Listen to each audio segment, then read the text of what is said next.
Hello friends, this is doctor Alok Patel from mission health homeopathy. तो ये जो case है एक्चुअली एक 21-22 ईयर ओल्ड मेल पेशेंट हैं जिनको सोरियासिस का प्रॉब्लम है। और ये सोरियासिस काफ़ी टाइम से चला आ रहा है, करीब 7-8 साल हो गया होगा इनको, है ना। अब आप समझ सकते हैं कि 7-8 साल में जब पेशेंट तो आपके पास डायरेक्ट नहीं आया, वो एलोपैथी, होम्योपैथी और आयुर्वेदा जितना भी तरीके का ट्रीटमेंट है सब करा चुके हैं। और एज वी नो कि एलोपैथी में सोरियासिस का कोई क्योर होता नहीं है। तो ये पेशेंट किसी मेरे दूसरे पेशेंट के थ्रू ये रेफ़र किए जाते हैं और ये मेरे पास आते हैं। तो मैंने पूछा, बताइए आपको क्या तकलीफ़ है। तो पेशेंट ने बताया कि बहुत ही ज़्यादा मुझे खुजली होती है, ये बैक में इस तरीके के स्किन का बीमारी है। और पेट में भी ये तकलीफ़ बहुत ज़्यादा होती है, पेट में पूरे दाने हैं, पीछे भी खुजली बहुत ज़्यादा हो रही है, बहुत ही ज़्यादा खुजली होती है। इतना खुजली होती है कि मुझे बहुत ज़्यादा खुजलाना पड़ता है, इवन कंघी से या लकड़ी से खुजलाना पड़ता है। और बहुत सारी स्कर्फ निकलती है, मतलब चमड़ी उधड़ जाती है, स्केल निकल जाती है, उसके बाद उनको थोड़ा सा बेटर फील होता है। मैंने पूछा, ये तकलीफ़ आपको ज़्यादा कब होती है। तो पेशेंट ने बताया कि ये तकलीफ़ जैसे कि कुछ धूप में चला जाऊं या कुछ ऐसा काम कर लूं जिससे बॉडी गर्म हो जाए तो मुझे ये खुजली बढ़ जाती है। मैंने कहा, मैनेज कैसे करते हो आप। तो पेशेंट ने बताया कि ये वही लोशन वोशन लगाता रहता हूँ, तो लेकिन किसी चीज़ से कोई फ़ायदा नहीं पड़ता। थोड़ा बहुत ईचिंग कंट्रोल रहता है, नहीं भी रहता, ऐसा चलता रहता है। बाकी एलोपैथी की दवाइयाँ लेता रहता हूँ तो उससे थोड़ा सा ये कंट्रोल रहता है, उतना ज़्यादा ईचिंग नहीं करता है। और मैंने पूछा, और बोला बहुत ही ज़्यादा खुजली होती है, जलन भी होती है, दर्द भी होता है इसमें। जब ये कट जाते हैं तो इसमें दर्द भी होता है और बहुत ज़्यादा जलन भी होती है। तो मैंने कहा और बताइए और कोई प्रॉब्लम इसमें। तो पेशेंट ने बताया कि एक्चुअली ये डॉक्टर साहब, तकलीफ़ से मैं तंग आ गया हूँ, बहुत ही ज़्यादा परेशान हूँ इस खुजली से। और कभी कभी स्किन में फोड़े भी हो जाते हैं और ये फोड़े फुंसी चलता ही रहता है, कुछ ना कुछ चलता ही रहता है। अब डॉक्टर साहब इतने टाइम से हो गया है तो लगता है कभी ठीक होगा कि नहीं होगा, बस यही सोचता रहता हूँ। पेशेंट का यही टोन है, बस यही सोचता रहता हूँ कि ये ठीक होगा नहीं होगा। कभी कभी तो अच्छे ख्याल नहीं आते, गंदे ख्याल आते हैं। मैंने कहा क्या, वही कुछ कर लें, कुछ कर लें, मतलब मैंने पूछा सुसाइड जैसा। हाँ, वही ऐसे ही कुछ कि जहर खा लें या सुसाइड कर लें, ऐसा कुछ लगता है मुझे, क्योंकि बहुत ज़्यादा परेशान हूँ मैं इस तकलीफ़ से। इतना टाइम भी हो गया, बहुत ही ज़्यादा खुजली होती है। तो मैंने कहा और ये कितना भी इलाज करा लो ये ठीक ही नहीं हो रही, जा ही नहीं रही है खुजली, बहुत ही ज़्यादा तंग किया हुआ है मुझे इस खुजली ने। मैंने कहा ठीक है। तो मैंने कहा कि और क्या इससे आपको प्रॉब्लम क्या है। बोला बस यही तकलीफ़ है कि ठीक हो जाए। मैंने कहा और। बोला कि कहीं आना जाना भी बड़ा दिक्कत करता है, जैसे कि मैं दोस्तों के साथ कहीं जा नहीं सकता और बड़ा बेकार लगता है, बुरा लगता है कि जैसे कि कभी मैं दोस्तों के साथ गया और कभी मुझे कपड़े उतारने पड़े, या जैसे कि हम 4 दोस्त हैं और दोस्तों के बीच में मुझे फिर रात में यदि सोना है, नहाना है तो कपड़े उतारने पड़ेंगे, तो वो बड़ा बुरा लगता है। इसलिए मैं जनरली अवॉइड करता हूँ कहीं जाना। और एक और इंसिडेंस उसने बताया कि कभी वो मामा के यहाँ गया था तो उसको बहुत ही बुरा फील हो रहा था कि अब मामा के यहाँ जाने के बाद उसके कज़न ब्रदर हैं वो तालाब में नहाने के लिए चले गए और ये बंदा नहाने गया लेकिन वो खड़ा रहा क्योंकि उसको कपड़े उतार के नहाना पड़ता वहाँ पर, इसलिए। तो वो जनरली उसने ये बताया कि मैं अवॉइड कर रहा हूँ कि लोग क्या सोचेंगे, क्या कहेंगे, किस तरीके का है। और उसने ये भी बताया कि उसकी मामा के यहाँ उसका बहुत देख रेख होता रहा है और बहुत लाड़ प्यार मिला है उसको। तो अब ऐसी स्थिति में उसके साथ उनका क्या व्यवहार रहेगा, है ना। तो इसलिए वो वहाँ पे भी जाने से अब अवॉइड करता है, मतलब उसने सभी जगह जाना छोड़ दिया है। तो ये केस था एक्चुअली में, और बहुत छोटा सा केस था, मैंने 5 से 7 मिनट में ही इसको समझा था। तो इस केस को चलिए एनालिसिस करते हैं। तो बहुत इंटरेस्टिंग है ये, थोड़ा सा मुझे इंटरेस्टिंग ये पार्ट लगा इस मेडिसिन में कि जो हमने टोटलिटी बनाई तो बहुत सिंपल टोटलिटी थी। जैसे कि सबसे पहला रूब्रिक लिया था, जैसे कि अब आप समझिए कि पेशेंट का स्टेट क्या है कि इतने टाइम से मेडिसिन खाने के बावजूद अब पेशेंट क्या फील करेगा। अब क्योंकि सारी दवाइयाँ ले चुका है पेशेंट, तो अब देखिए कि एक पेशेंट का एक अपना पर्सनालिटी होता है। और सबसे पहले कि जब ये पेशेंट इतनी सारी मेडिसिन, इतना सारा थेरेपी ले चुका है, तो अब मन में क्या फील आएगा। तो वो एक्चुअली में ये अपना अपना पर्सनालिटी पर डिपेंड करता है कि वो पर्सनालिटी किस स्टेज में है। तो जैसे कि अभी इस पेशेंट ने क्या कहा कि अब यहीं पे कोई पेशेंट होता तो डिस्पेयर में होता कि अब मेरा समस्या ठीक नहीं होगा। कुछ पेशेंट फील करेंगे कि अभी जैसे ये पेशेंट फील कर रहा है कि अब ये ठीक होगा कि नहीं हो रहा होगा, तो ये डाउटफुल रिकवरी में था ये पेशेंट। कोई दूसरा पेशेंट होता, हो सकता वो डिस्पेयर में होता, और कोई दूसरा पेशेंट होता इतना मेडिसिन लेने के बावजूद, इतना मेहनत करने के बावजूद भी उसको अभी भी होप होती कि नहीं अभी ये मेरा समस्या ठीक हो जाएगा, है ना। तो कुछ लोग परसिवरेंस में रहते हैं, और परसिवरेंस में होने के बावजूद वो होप नहीं खोते, तो परसिवरेंस के साथ होपफुल भी होते हैं। कुछ लोग परसिवरेंस के बाद फिर वो डिस्करेज और डिस्पेयर हो जाते हैं, और कुछ लोग परसिवर करते रहते हैं और साथ में डाउटफुल रिकवरी में रहते हैं। तो जैसे ये पेशेंट आया था तो ये डाउटफुल रिकवरी में था, तो फर्स्ट रूब्रिक मेरा फर्स्ट पॉइंट यही था कि ये डाउटफुल रिकवरी में है, तो ये फर्स्ट रूब्रिक मैंने ये लिया था। और एक और बहुत इंपॉर्टेंट रूब्रिक था फियर ऑफ नेग्लेक्टेड बीइंग। इस केस में ये इंपॉर्टेंट है, जैसे फियर ऑफ नेग्लेक्टेड बीइंग और रिजेक्टेड बीइंग, ये दो अलग अलग रूब्रिक हैं, है ना। तो कई बार हमको ये कन्फ्यूजन हो सकता है कि ये हमको रूब्रिक लगाना कहाँ है। तो फियर ऑफ नेग्लेक्टेड बीइंग में ये होता है कि जो कभी हमको कुछ कहीं से मिल रहा था, जैसे इस पेशेंट को लव, अफेक्शन, केयर उसके मामा के यहाँ से मिल रही थी, है ना। तो अब उसको इस बीमारी की वजह से लोग उसको कैसे देखेंगे कि अरे ये इसको ऐसी बीमारी है, वैसी बीमारी, तो उसको रिजेक्ट तो किया नहीं जाएगा, पर उसको उतना ध्यान, केयर, उतनी अफेक्शन नहीं मिलेगी, क्योंकि उसको वही चीज़ पहले मिल रही थी। तो ये तो पेशेंट का भ्रम है, पेशेंट का प्रॉब्लम है कि ऐसा जरूरी नहीं है कि सामने वाला ऐसा करे, पर ये उसको ऐसा लगता है कि कहो ऐसा हो मेरे साथ कि कहीं मुझे ये सारी चीज़ें ना मिलें। तो फियर नेग्लेक्टेड ऑफ बीइंग। और फियर ऑफ रिजेक्शन में तो ये होता है कि जो एक्सेप्ट ही नहीं किया जाता उस बंदे को, है ना, उसकी किसी कमी की वजह से उसको एक्सेप्ट नहीं किया जा सकता, ये उसका डर रहता है, रिजेक्ट कर दिया जाएगा। तो यहाँ एक्सेप्टेंस की बात नहीं है, यहाँ पर उसको जो मिल रहा था वो उसका जो लव, अफेक्शन, केयर था वो नहीं मिलेगा। इसलिए मुझे ये रूब्रिक ज़्यादा अप्रोप्रिएट लगा, फियर ऑफ नेग्लेक्टेड बीइंग। ये दो रूब्रिक लिए थे, है ना। अपने दोस्तों में भी कभी दोस्त इसको पूछेंगे ही नहीं क्योंकि इसको ऐसी बीमारी है, और अपने यदि उनको कहीं टूर करना है तो वो ऐसे ही चले जाएंगे।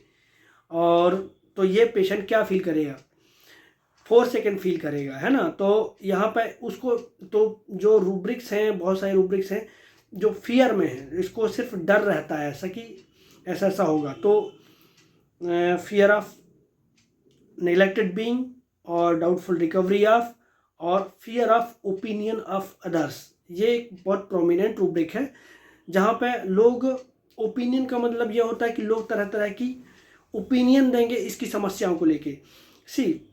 ये जो रूब्रिक्स है ना, fear of, opinion of others, और भी मैं रूब्रिक बताऊंगा कि जो आपकी प्रॉब्लम्स है, जो इंटरनल प्रॉब्लम है, तो वो तो किसी को पता ही नहीं है, तो आपको भी उतना डर का ज़रूरत ही नहीं है।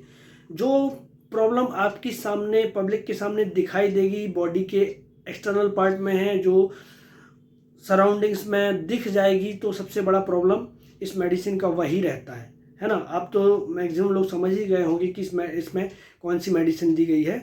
एक्चुअली ये मेडिसिन पल्सेटिला ही है। तो ये एक बेसिक नेचर है उस पल्सेटिला मेडिसिन का। उन्होंने बोलता हूँ कि अभी क्या क्या, क्यों ऐसे ऐसे रूब्रिक हैं इसमें।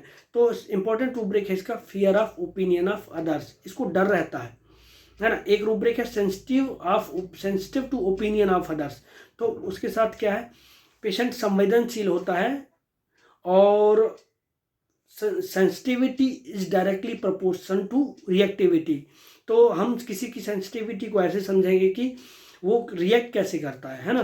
तो है क्या कि जैसे पेशेंट, जैसे कि हम किसी टेंडरनेस को हम चेक करना चाहते हैं, एग्जांपल के तौर पे जैसे हम किसी को दर्द है और हम यदि वहाँ पर टच करते हैं तो कुछ पेशेंट को टच में कोई फ़र्क नहीं पड़ता, लेकिन कुछ पेशेंट बगैर टच किए ही उनकी चीख निकल जाती है और वहाँ से वो चीज़ हटा लेते हैं। वो सेंसिटिव भी है उनको, और सेंसिटिविटी की वजह से वो फियर भी डेवलप हो जाता है क्योंकि वो ज़्यादा ही सेंसिटिव होते हैं। तो एक्चुअली में sensitive to opinion of others वो पल्सिटिला नहीं है, मुझे तो ऐसा लगता है कि होना चाहिए। और लेकिन fear of opinion of others में, क्योंकि इसको सबसे ज़्यादा डर रहता है। और कई बार ऐसा होता है कि सेंसिटिविटी की वजह से फियर डेवलप होता है, कई बार डायरेक्ट फियर डेवलप होता है कि लोग क्या सोचेंगे, क्या कहेंगे, क्योंकि वो सेंसिटिविटी ये है sensitive of opinion of others में, क्योंकि वो ऑलरेडी सेंसिटिव है उस चीज़ के लिए, किया गया हो या ना किया गया हो, लेकिन उसको डर होता है। और कई बार वो सेंसिटिविटी उस इंसिडेंस की वजह से और ज़्यादा सेंसिटाइज हो जाती है। और यहाँ पर फियर में एक अनसर्टेन चीज़ के लिए उस बंदे को डर होता है। जैसे इस fear of opinion of others में उस बंदे को उस अनसर्टेनिटी का डर रहता है कि लोग क्या कहेंगे, जरूरी नहीं कि लोग कहें या ना कहें। तो इसमें बहुत सारे इसके फियर के रूब्रिक हैं, मैं आगे बताता हूँ। तो सबसे इंपॉर्टेंट रूब्रिक है ये fear of opinion of others, और इसी fear of opinion of others की वजह से उसमें बहुत सारे रूब्रिक है। तो उस टाइम पे तो मैंने यही रूब्रिक लगाए थे, fear of opinion of others और डाउटफुल रिकवरी ऑफ और फियर नेग्लेक्टेड ऑफ बीइंग। ये 3 रूब्रिक के साथ में मैंने उसका एक और ये रूब्रिक लगाया था skin eruption, itching, warm, aggravation. ये 4 रूब्रिक। और उसने ये भी बताया था कि उसको एग से खुजली होती है, एग खाने के बाद उसको खुजली बढ़ जाए। तो फूड जनरलिटीज, फूड और ड्रिंक में एग्रावेशन में भी पल्सिटिला है। तो ये मैंने 5 रूब्रिक लिए थे उस टाइम पे, और मेडिसिन ने उसको मैंने स्टार्टिंग में 30 पोटेंसी का डोज दिया था। 30 पोटेंसी जैसे ही जाती है उसको उसका ईचिंग एक ही बार में ऑलमोस्ट 70-80% बेटर हो जाता। मतलब उस वीक तो पूरा ईचिंग होता ही नहीं है। उसके बाद फिर पेशेंट आता है तो उसको मैंने वाटर डोज दिया। फिर थोड़ा सा और पेशेंट इम्प्रूव हुआ। फिर मुझे लगा कि इस पेशेंट को रिपीट करने का ज़रूरत है, तो फिर LM पोटेंसी को LM 0/1 पल्सिटिला मैंने स्टार्ट किया उसको दिन में 2 बार, और 15 डेज फर्स्ट टाइम का जो मेडिसिन था 15 डेज़ के लिए था। 15 डेज़ में पेशेंट काफ़ी कुछ रिकवर हो चुका था। और उसके बाद पेशेंट 15 दिन नहीं आया, फिर 15 दिन के बाद आया, मतलब 1 महीने के बाद आया। तो मुझे लगा कि अब इसमें वापस पोटेंसी बढ़ा देनी चाहिए, तो 0/2 दिया था उसको, और 0/2 देने के बाद वो पेशेंट फिर नहीं आया मेरे पास। उसके बाद सीधे उसने पिक्चर ही भेजा है कि ये मेरा सारा प्रॉब्लम ठीक हो गया है। तो अभी इस केस में इम्पोर्टेंट पार्ट ये है कि जैसे कि और बहुत सारी रूब्रिक्स हैं जैसे पल्सिटिला की, तो मुझे ये रेमेडी आपको बतानी थी, इसलिए ये मैंने केस पोस्ट किया है कि जैसे कि फियर ओपिनियन ऑफ अदर्स, यहाँ से उसकी सारी समस्याएं शुरू होती हैं। और बहुत सारे इसमें रूब्रिक जोड़ते चले जाते हैं, क्योंकि इसको सबसे ज़्यादा डर रहता है उस अनसर्टेनिटी का, उस चीज़ का कि लोग क्या कहेंगे मेरे बारे में। ये सबसे ज़्यादा इसको, लोग क्या सोचेंगे मेरे बारे में। लोग तरह तरह की सलाह देते हैं। ओपिनियन का मतलब ये भी कि लोग तरह तरह की सलाह देते हैं। एक पेशेंट तो था मेरे पास जो लोग बोलते हैं कि अरे ये इस डॉक्टर को दिखा लो, उस डॉक्टर को दिखा लो, काढ़ा पी लो, ऐसा कर लो, वैसा कर लो। तो ये जो ओपिनियन है, ये जो सलाह है, इस चीज़ का बहुत प्रॉब्लम करता है पल्सिटिला पेशेंट को सबसे ज़्यादा। तो इसलिए और लोग क्या सोचेंगे, क्या कहेंगे इसके बारे में, ये इम्पोर्टेंट पार्ट है। तो इसमें एक और रूब्रिक है, fear get talked about of her, मतलब इसमें लोग तरह तरह की मेरे बारे में बातें करेंगे। तो ये fear of opinion of others, fear get talked about of others, ये हो गया है ना। अब एक और रूम है, बहुत अच्छा रूब्रिक है इसके लिए, वार्म रूम एग्रावेशन। अब वार्म रूम एग्रावेशन क्या है, पल्सिटिला शायद सिंगल मेडिसिन ही है। तो वार्म रूम एग्रावेशन में क्या होता है कि हम गरम का मतलब है, वार्म रूम का मतलब होता है जहाँ पे लोग हैं, जहाँ पे भीड़ है ना, और जहाँ पे बहुत सारे लोग होने की वजह से वहाँ वो लोगों को कहा गया है वार्म रूम, है ना। अब पल्सिटिला के लिए जब पल्सिटिला पेशेंट ऐसी जगह पे अपीयर होना चाहेगा, तो जहाँ पर इतने सारे लोग हैं, तो वो लोग इसके बारे में क्या सोचेंगे।